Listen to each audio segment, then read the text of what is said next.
I was at a lavish party last night, and two ladies in their 30s that were known to some of the people that were going to be present at that party were attending. I knew those ladies were showing up in the hope of meeting the host, who is a very well-known, very wealthy individual who owns an island and, in that kind of level of wealth.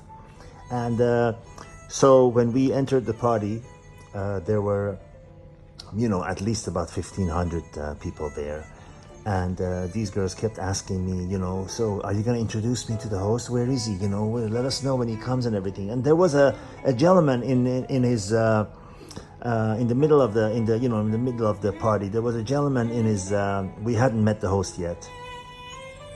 There was a gentleman, very well dressed, distinguished looking gentleman in his mid, I'd say 50s, that showed up and started talking to them. And these girls were, these two women were assuming that he's the host. And I was just sitting back and observing, the observer that I am. And I noticed how these two women were just putting their very best foot forward and, acting their best behavior, showing their best face. And the look of admiration on their face was so palpable that you could write a book on it. And when the man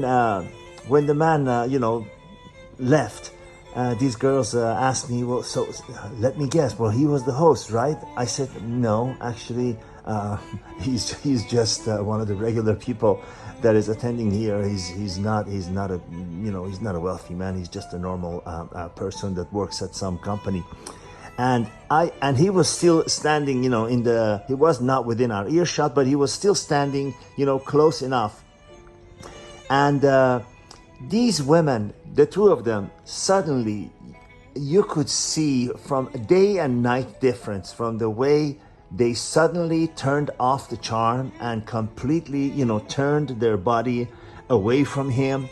And, they gave him the cold shoulder like you won't believe. And the whole transformation of respect and admiration turning into contempt and ignoring to the worst level was so plain to see for me. So plain to see, as though I needed more confirmation that these women, they judge a person based on so much on what he has to offer. And it is the word that came to my mind, honestly, was just pathetic. It was pathetic to watch that transformation. Suddenly they treated him like he was no human being, like he was unworthy, like he was a nobody, because to them he is a nobody. And if you're a man, you should know that no matter what a woman says, no matter what they say to you, no matter how they try to sugarcoat it and how they try to hide it and how they say that's not important to me, it is everything to them.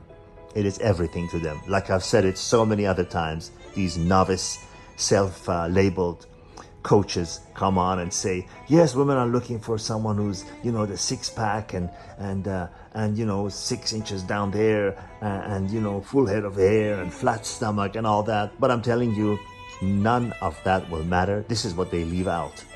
None of that will matter if he doesn't have the financial wherewithal. If he's a broke man, they say, okay, yeah, all of that is nice, but it's really a tit on a bowl for me, useless for them. I mean, I don't need any reminders because I've seen it enough. But last night was yet another reminder for me that a measure of a man in a woman's eyes is what he has accomplished, what he's got in his pocket, and what transforms into an offer on the table. Apart from that, nothing else matters. Nothing else matters. All the best.